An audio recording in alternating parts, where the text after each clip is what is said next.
Assalamualaikum warahmatullahi wabarakatuh. Pada kesempatan kali ini, kami kelompok 8 dari kelas 12 IPA 5 yang beranggotakan saya, Maulida Syansori, dan rekan-rekan saya, Davin Ahmad Naufal, Haidar Syafiq Ramadan, serta Muhammad Naufal Indrasta, akan menjelaskan salah satu materi dari pelajaran sejarah kebudayaan Islam, yaitu peran umat Islam dalam memperjuangkan kemerdekaan Indonesia. Peran umat Islam pada masa penjajahan dan kemerdekaan. Penjajah datang ke Indonesia sejak awal abad ke-15, bermula dari mencari dagangan rempah-rempah, namun karena ingin menguasai secara berlebih, mereka pun menjajah Indonesia.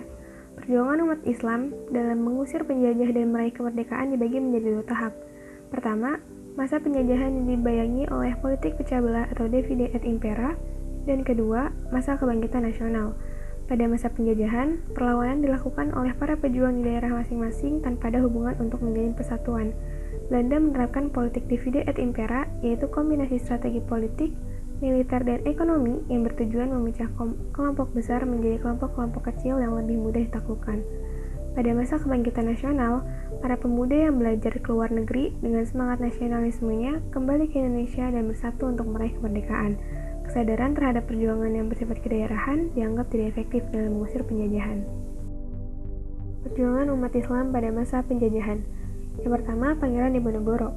Pangeran Diponegoro adalah putra sulung dari Sultan Hamengkubuwono III yang lahir pada tanggal 11 November 1785 di Yogyakarta.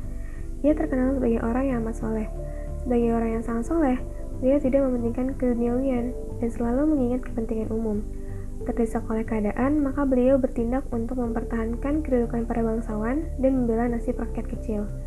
Diponegoro juga lebih tertarik pada kehidupan keagamaan dan merakyat, sehingga ia lebih suka tinggal di Tegalrejo, tempat tinggal Eyang Buyut putrinya, daripada di keraton. Perang Diponegoro yang terjadi sejak 1825 hingga 1830 berawal ketika pihak Belanda memasang patok di tanah milik Diponegoro. Saat itu, ia sudah muak dengan Belanda yang tidak menghargai adat istiadat dan sangat mengeksploitasi rakyat. Sikap Diponegoro yang menentang Belanda mendapat simpati dan dukungan rakyat. Atas saran pamannya, Diponegoro menyingkir di Tegalrejo dan membuat markas di sebuah gua yang bernama Gua Selarong. Dalam pertempuran-pertempuran dari tahun 1825 sampai 1826, kemenangan ada di pihak Diponegoro. Melihat semakin kuatnya Diponegoro dan semakin luasnya medan pertempuran, maka Belanda menggelar berbagai siasat untuk menghentikan perlawanan Diponegoro itu. Sampai pada tahun 1829, diperkirakan 200.000 pasukan Diponegoro telah gugur. Karena kondisi yang semakin terdesak dan melihat kedudukannya yang sudah tidak ada harapan lagi, maka Diponegoro bersedia untuk melakukan perundingan. Dengan berbagai alasan tersebut, Pangeran Diponegoro ditangkap di tempat perundingan tersebut yang kemudian dibawa ke Manado dan pada tahun 1834 dipindahkan ke Makassar dan di sanalah beliau wafat pada tanggal 8 Januari 1855. Sebagai penghargaan atas jasa beliau dalam melawan penjajahan, terdapat nama-nama tempat yang menggunakan nama Pangeran Diponegoro, antara lain Stadion Diponegoro, Jalan Pangeran Diponegoro, Universitas Diponegoro atau Undip, dan lain-lain. Pemerintah Indonesia pada masa pemerintahan Soekarno pada tanggal 8 Januari 1955 pernah menyelenggarakan Haul Nasional memperingati 100 tahun wafatnya Pangeran Diponegoro. Sedangkan pengakuan sebagai pahlawan nasional diperoleh pada tanggal 6 November 1973. Lalu yang kedua, Teku Umar. Teku Umar yang dilahirkan di Meulaboh, Aceh Barat pada tahun 1854 adalah anak seorang uli balang bernama Teku Ahmad Mahmud dari perkawinan dengan adik perempuan Raja Meulaboh. Ketika Perang Aceh meletus pada 1873, Teku Umar ikut berjuang saat umurnya baru menginjak 19 tahun. Pada umur yang masih muda ini, ia sudah diangkat sebagai Kucik Gampong atau kepala desa di daerah Daya Meulaboh. Pada tahun 1880, Teku Umar menikahi Janda Cut Nyadin. Kemudian keduanya berjuang bersama melancarkan serangan terhadap pos-pos Belanda. Teku Umar kemudian mencari strategi untuk mendapatkan senjata dari pihak Belanda dengan berpura-pura menjadi antek mereka. Pada tahun 1884, kapal Inggris Nisero terdampar. Teku Umar ditugaskan untuk membebaskan kapal tersebut. Teku Umar menyatakan bahwa ia akan merebut kembali kapal Nisero dengan syarat diberi logistik dan senjata yang banyak sehingga dapat bertahan dalam jangka waktu yang lama. Teku Umar berangkat dengan kapal Bengkulen ke Aceh Barat membawa 32 tentara Belanda dan beberapa panglimanya. Tidak lama, Belanda dikejutkan bahwa semua tentaranya yang ikut dibunuh di tengah laut. Seluruh senjata dan perlengkapan perang lainnya dirampas. Sejak itu, Teku Umar kembali memihak pejuang Aceh untuk melawan Belanda.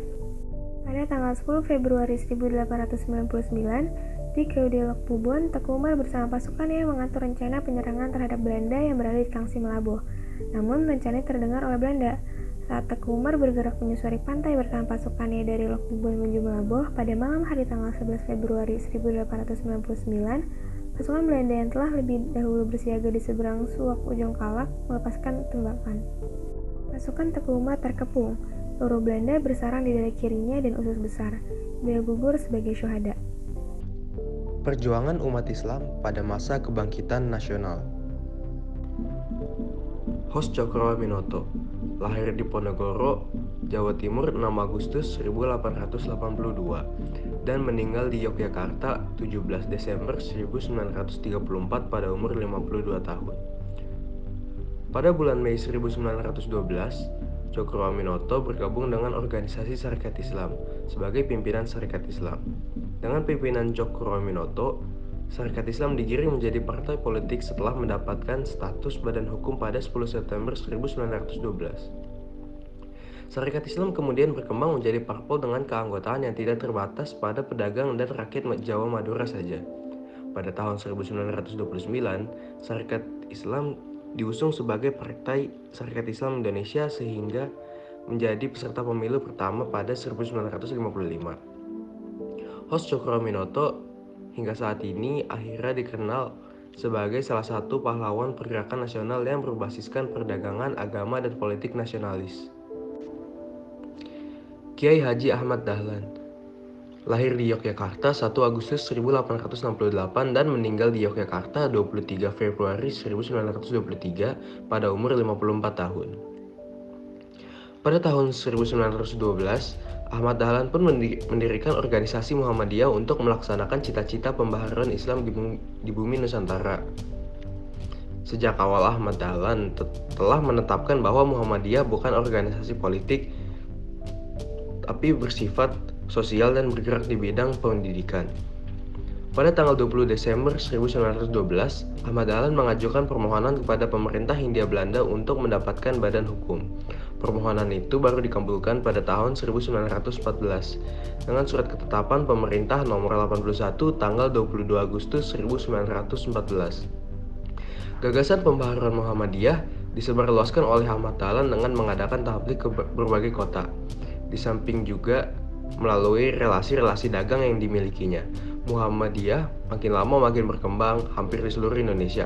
Oleh karena itu, pada tanggal 7 Mei 1921, Ahmad Dahlan mengajukan permohonan kepada pemerintah Hindia Belanda untuk mendirikan cabang-cabang Muhammadiyah di seluruh Indonesia. Permohonan ini dikabulkan oleh pemerintah Hindia Belanda pada tanggal 2 September 1921. Kiai Haji Hasyim Hasyari lahir di Jombang, Jawa Timur 14 Februari 1871 dan wafat di pada usia 76 tahun. Pendiri NU. Ia dijuluki oleh Hadratus Syekh, berarti Maha Guru. Berarti saya itu mendapat ijazah dari Syekh Mahfuz Timur Tengah. Ia mendalami tarekat Qadiriyah, Naqsabandiyah serta belajar fikih 4 mazhab di bawah Syekh Ahmad Khatib, mempelajari kitab Al-Manar Internasional. Sepulang dari Mekah, mendirikan Tebu Ireng, kelak menjadi ponpes terbesar di Pulau Jawa pada abad 20. Pada tahun 1906 berdirinya NU. Dalam upaya perjuangan 17 September 45, fatwa jihad di Asyari menganggap bahwa 21-22 Oktober dikenal resolusi jihad, pengobar semangat para ulama dan santri dan perlawanan terhadap penjajahan kolonial Belanda. Lalu peran umat Islam pasca kemerdekaan. Yang pertama, Profesor Dr. Haji Abdul Malik Karim Amrullah atau Hamka. Jadi beliau lahir di Nagari Sungai Batang, Tanjung Raya, Kabupaten Agam, Sumatera Barat tanggal 17 Februari 1908. Beliau meninggal di Jakarta pada umur 73 tahun. Beliau adalah seorang ulama dan sastrawan Indonesia. Ia juga berkiprah sebagai wartawan, penulis, dan pengajar. Ia terjun dalam politik melalui Masyumi sampai partai tersebut dibubarkan, lalu menjabat sebagai Ketua Majelis Ulama Indonesia yang pertama dan aktif dalam Muhammadiyah hingga akhir hayatnya. Lalu yang kedua, Kiai Haji Abdurrahman Wahid atau Gus Dur. Jadi Dr. Kiai Haji Abdurrahman Wahid atau yang akrab disapa Gus Dur itu lahir di Jombang, Jawa Timur 7 September 1940. Beliau adalah tokoh muslim Indonesia yang menjadi presiden Indonesia yang keempat dari tahun 1999 hingga 2001. Ia menggantikan Presiden B.J. Habibie setelah dipilih oleh Majelis Permusyawaratan Rakyat hasil pemilu tahun 1999. Penyelenggaraan pemerintahannya dibantu oleh Kabinet Persatuan Nasional. Masa kepresidenan Abdurrahman Wahid dimulai pada 20 Oktober 1999 dan berakhir pada sidang istimewa MPR pada 23 Juli 2001. Lalu yang ketiga ada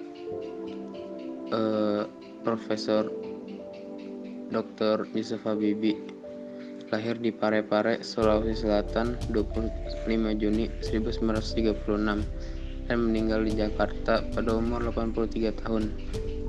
Beliau adalah Presiden Republik Indonesia yang ketiga. Sebelumnya B.J. Habibie menjabat sebagai Wakil Presiden Republik Indonesia yang ketujuh menggantikan Tri Sutrisno. B.J. Habibie menggantikan Soeharto yang mengundurkan diri dari jabatan presidennya pada tanggal 21 Mei 1998. Kemudian B.J. Habibie digantikan oleh Gus Dur yang terpilih sebagai presiden pada 20 Oktober 1999 oleh MPR hasil pemilu. Sekian penjelasan dari kami mengenai peran umat Islam dalam memperjuangkan kemerdekaan Indonesia. Semoga bermanfaat. Wassalamualaikum warahmatullahi wabarakatuh.